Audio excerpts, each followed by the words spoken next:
Hi, welcome to another video. It's Cara, you're watching Bianca Reads, and today we're doing my August wrap up.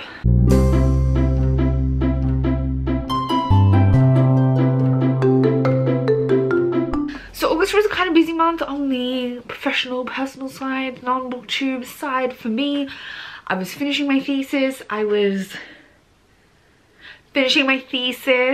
And it meant I didn't have a whole lot of time to read. I was a little bit limited on reading time, but I did end up reading a decent amount of things. 28 things, which is still very good, really.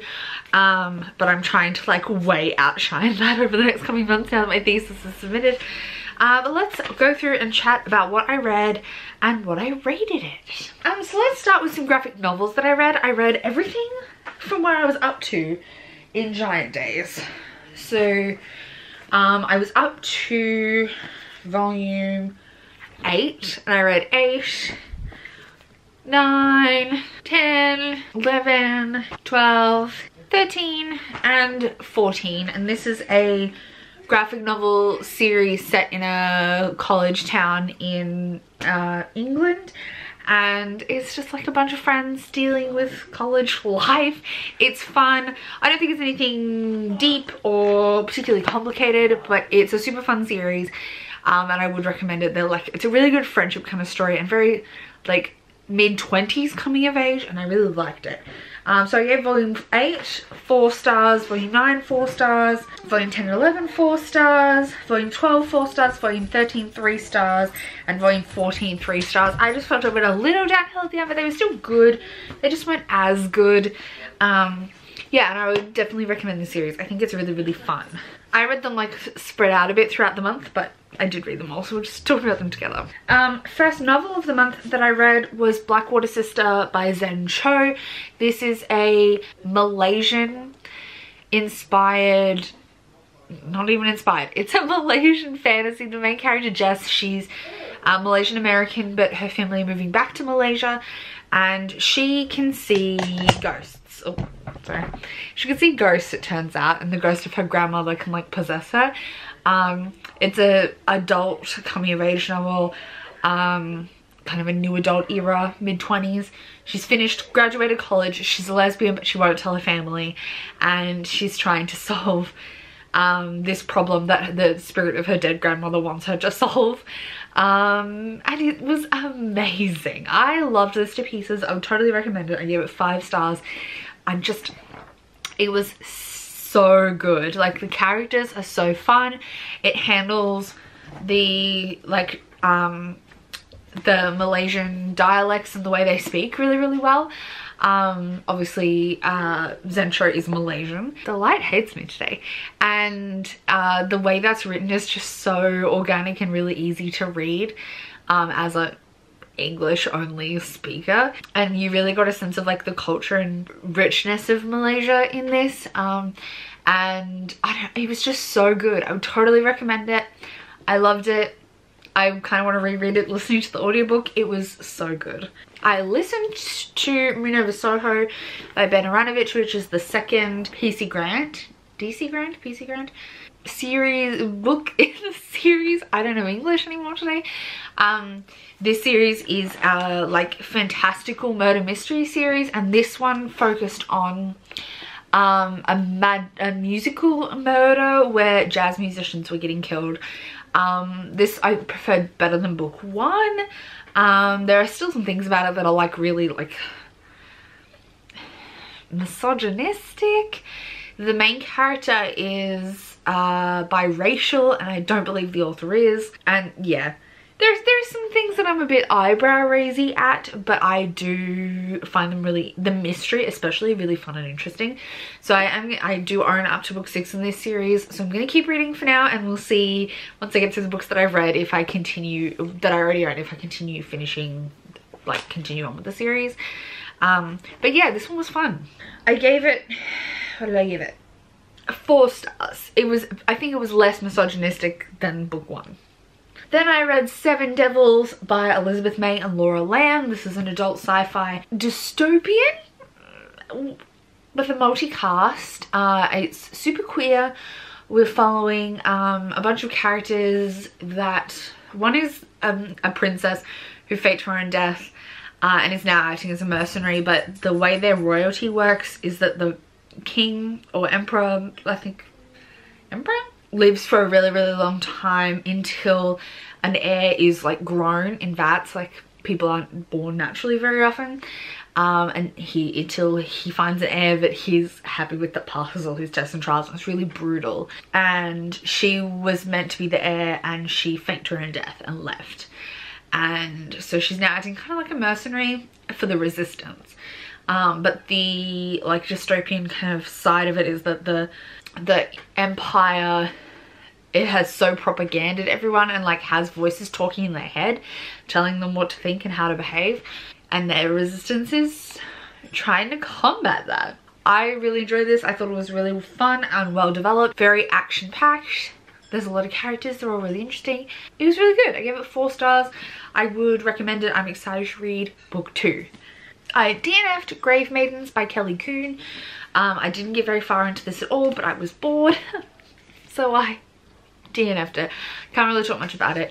I believe it has Death Maidens. To me, my problem was that it felt very derivative of Middle Eastern culture, but with very little depth.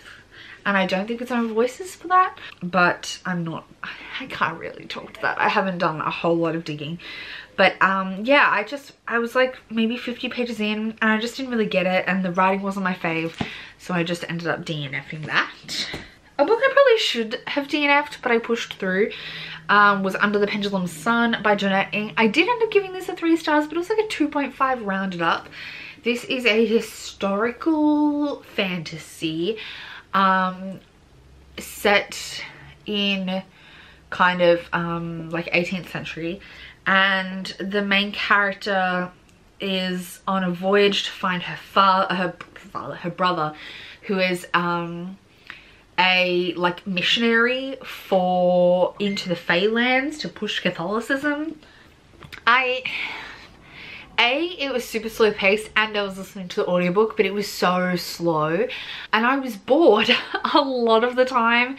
The characters were weird. It has a weird incest trope that I didn't understand in the slightest, and it's very religious, and I just didn't get it. I felt too dumb for this. It's very gothic and meant to be like playing off of a lot of the gothic fairy stories of the 1800s, but I just didn't get it. I felt too dumb and I was too bored, and I couldn't wrap my head around it. So this was like a 2.5 stars on Goodreads. I gave it a 3 because I like to round up on Goodreads and be generous, but yeah, it was like a 2.5. Another book that was like just a 3 for me was In the Ravenous Dark by A.M. Strickland. This is a fantasy dealing with kind of death magic and blood magic, and it's a polyamorous romance built in. My biggest problem with this is that all of the plot side felt too cheesy and like predictable, and the romance had no chemistry. I can forgive a cheesy plot if the romance is good and there's good angst or development in the romance area. I can forget a kind of lackluster romance if the plot is good, but it had both were just eh. And yeah, even though it was a polyamorous romance, it was boring. I didn't believe the chemistry between any of them, and I just couldn't get behind it, and the plot was predictable. So yeah, this was a 3 star. Like, it was fine. It was just so meh. Then I read another 5-star read, which is The Chosen and the Beautiful by Niveau. This is a retelling pretty closely of Great Gatsby, except it's from the point of view of Jordan Baker, and Jordan is in this retelling a Vietnamese immigrant who was adopted into the Bakers. This was so good.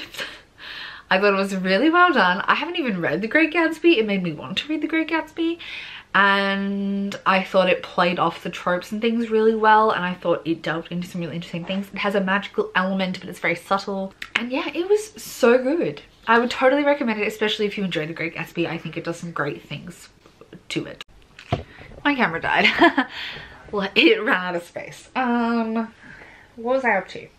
Oh, next up was The Midnight Bargain by C.L. Polk. This is a another historical fantasy. This one's kind of Regency era, and we follow in this world there's kind of different countries that kind of deal with things differently, but spirits can be bargained with and tamed. They don't bargain, but the thing they love the most is an unborn child, and will try and possess an unborn child. So women, at least where the main character is from, are bound with a collar for their whole to access magic. You need to deal with the devils, or demons, things, spirits, but if you deal with them, they might take your unborn child. So women are forbidden to deal with them, and from the time they marry until the time of menopause, they are bound with a collar that cuts them off from magic. But our main character really, really wants to be a sorcerer,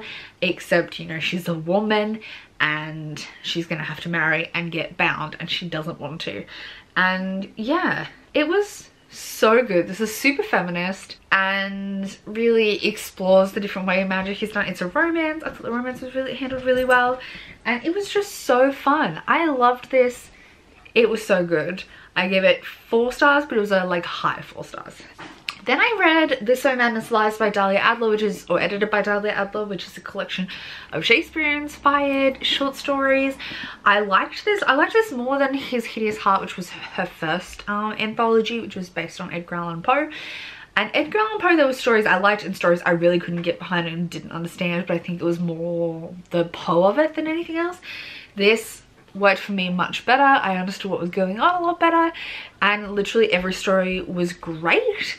I couldn't tell you my favorites now because it's been a while, but I literally had nothing that I disliked. I thought all of these were really solid, and I had a great time reading them. I gave this 4 stars, which is pretty high for me for an anthology. I'm getting so tired. Oh, that's too low. Then I read Stars Above by Marissa Meyer, which is a collection of short stories in the Lunar Chronicles world. I didn't love this. They were fine. They weren't anything spectacular. I think I much preferred the actual novels than this collection. But it was fine. If you like the Lunar Chronicles, you'll probably like this. You might not love it, but you'll like it. Obviously, don't read it if you haven't read Lunar Chronicles. Could you just put my door shut, B? Keep that in. And yeah, it was alright. I give it 3 stars. Then I read Gearbreakers by Zoe Hanamankuta, which is a sci-fi new release YA, but it's pretty dark. Basically the premise, it's a dystopian that the ruling faction of the world developed these giant mecha that people can control, and they're kind of like the gods, and they're so powerful that like they basically run the world. And then this small group of people, the Gearbreakers, who can like climb up into them and dismantle them, and it's really brutal. I thought this was really good. It is a duology, I believe. I can't wait to read book 2. I thought this was really well done. It does have a slow start. It is sapphic. One of the main characters is a pilot for one of the mecha, but she's there to like infiltrate, and because her family died because of the mecha, so she's trying to get in to bring them down. And the other main character is a high up girl in the resistance, and they have a little romance. This was really good. I really enjoyed it. I thought it was really well done, and I totally would recommend it. It does have a slow start though, so push through the start. Then was my body read with April. We read Shadows of Self by Brandon Sanderson. This is the second Mistborn Era 2 novel following Wax and Wayne. I am loving this series. I love a murder mystery, or any kind of like mystery. It is a murder mystery.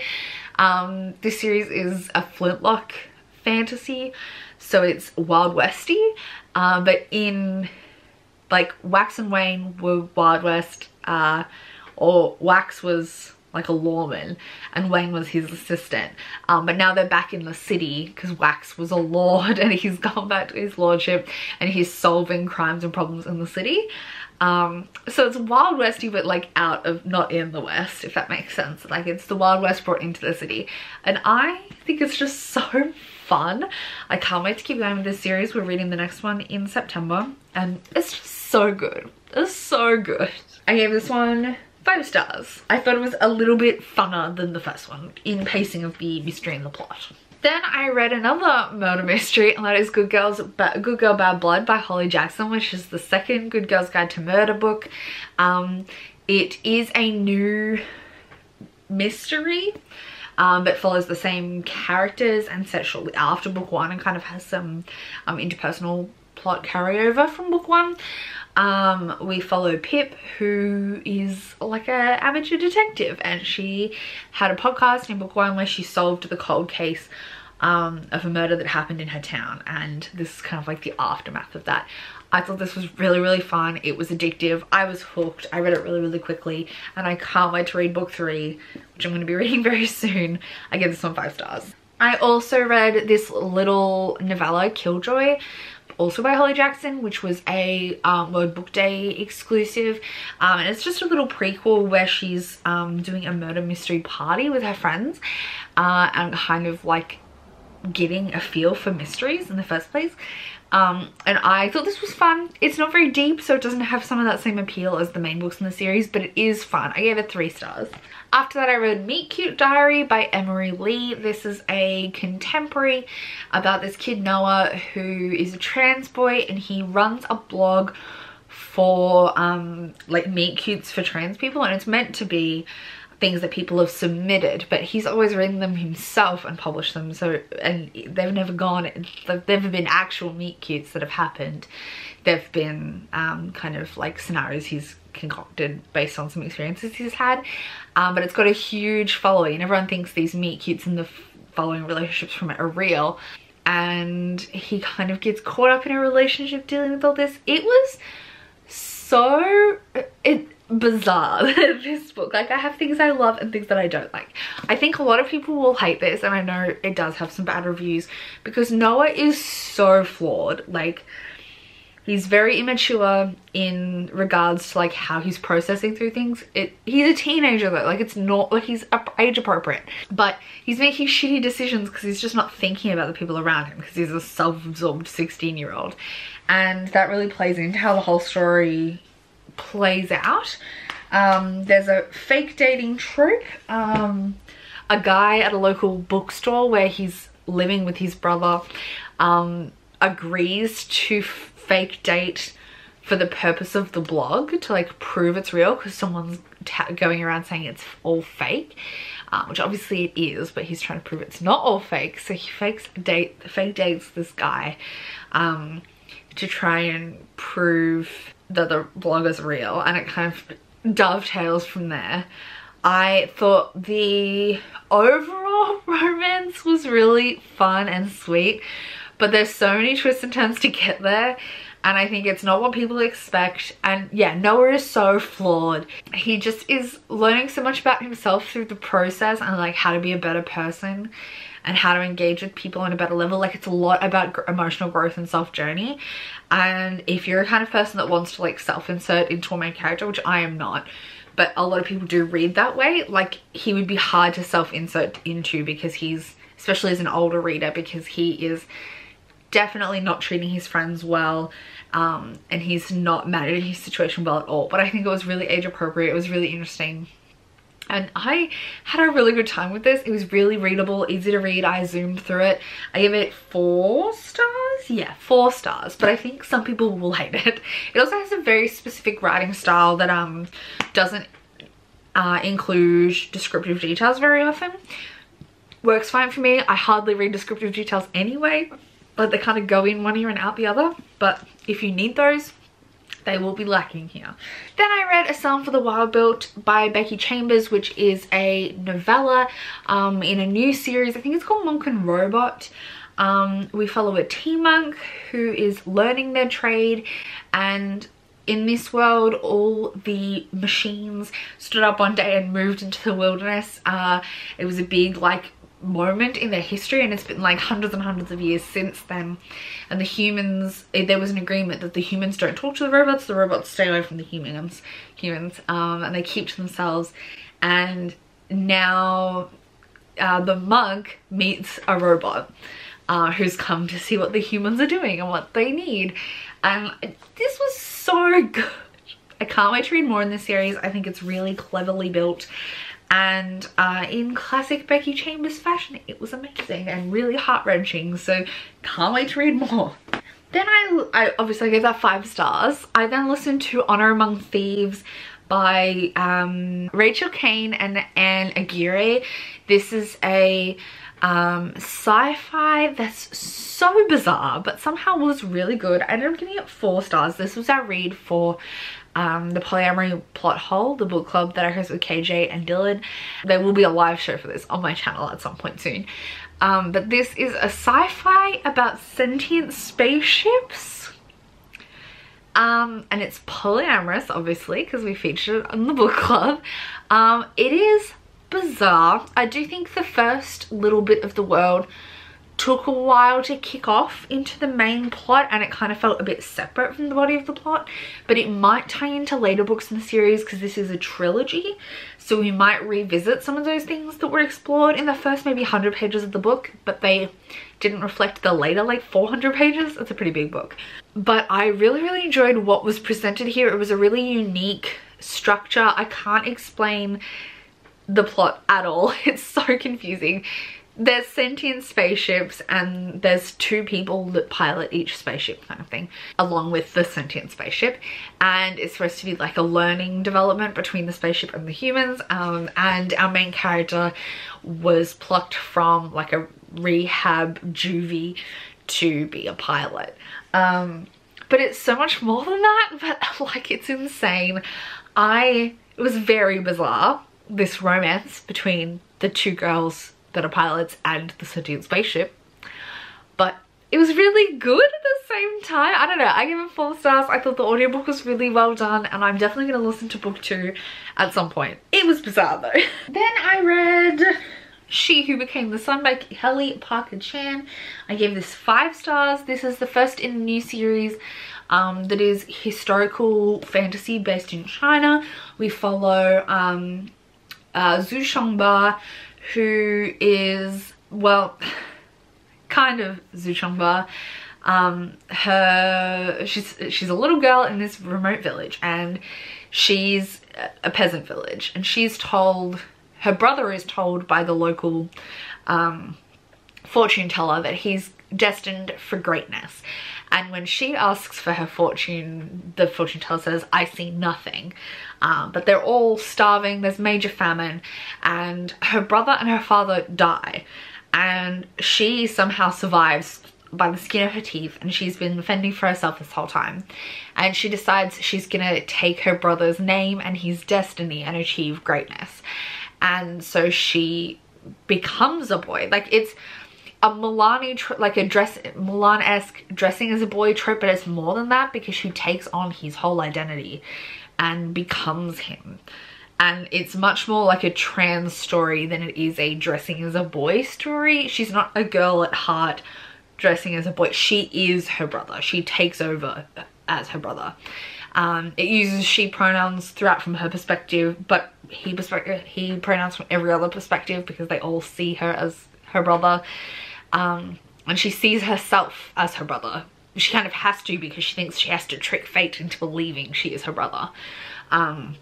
So she kind of self-identifies as her brother in a way. It makes sense within the story, but it's hard to describe. And so anyone who's hesitant on like those girl dressed as a boy trips, that's not what this is. This is very much like someone born a girl taking on a masculine identity to survive in the world as a man. If that makes sense. And it's all about her achieving greatness and her path there. And I guess you could argue it's sapphic because she's married to a woman, has a romance with a woman, and it's nuts. It is the first in a series. I'm excited to see where it goes from here. April thought it was not a series and that it was a standalone, and she was like, it really kind of cut off suddenly. I was like, what are you talking about? There's a whole nother book. It does, like, leave a lot waiting for book 2, and I am really excited about it. But it was just so well constructed. The storytelling was really well done, and I just loved every moment reading this. It was so engaging. I gave it 5 stars. I also listened to Concrete Rose by Angie Thomas, which is the prequel to The Hate U Give, and this is following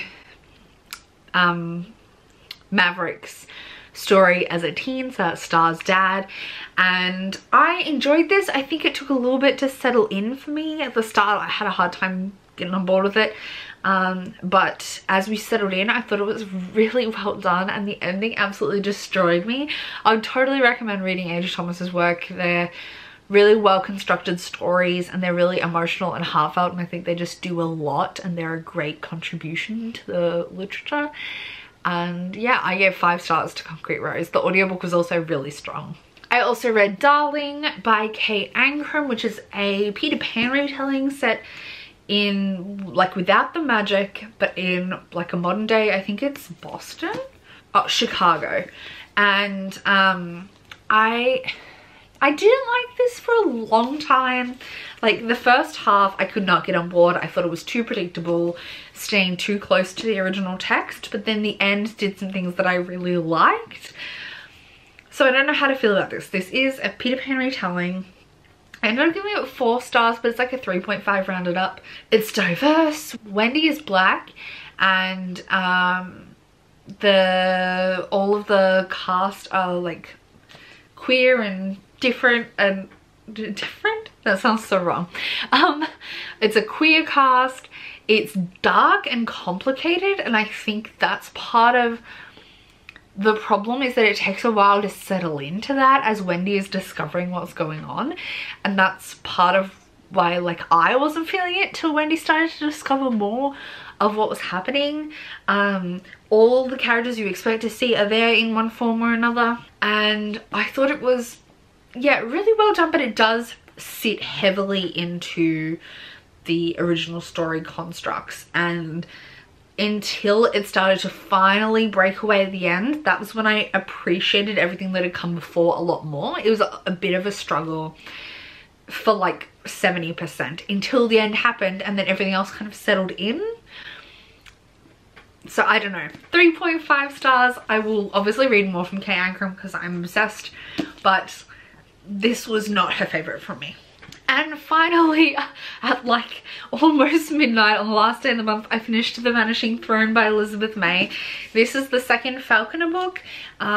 It's a series about fae, and the main character is a Scottish lady who, her name's Eliana, and she is blessed with this gift of being super strong and able to fight fae. And it is so much more than that, and so complicated. This one also took a really dark turn after book 1. And there were some things I'm not sure I loved about the way it went, but there were also some things that I thought were really interesting. My biggest problem with this one is it felt a bit second book slumpy, as in a lot of it was setting up for the problem of book 3, and it took a lot, like, because it didn't have that initial rise in the plot and world building, it kind of floundered a bit at the start, but the end was quite good. I don't know. Second book syndrome, I liked it less than book 1, but I still thought it was solid. I gave it a 3 stars, but like I wanted something more from it. I'm gonna read book 3 to see what I think, but book 1 so far in this series has been my favorite, and I really liked book 1. This one was kind of a downturn. So those are all the books that I read in the month of August. Let me know if you've read any of these, and feel free to chat with me about them down below. September is going to be a much busier reading month. I've got a lot on my plate. We're gonna read a lot and see what happens. Thank you so much for watching this video, and I'll see you soon with another one. Probably a vlog. Probably. Thank you so much for watching. Bye!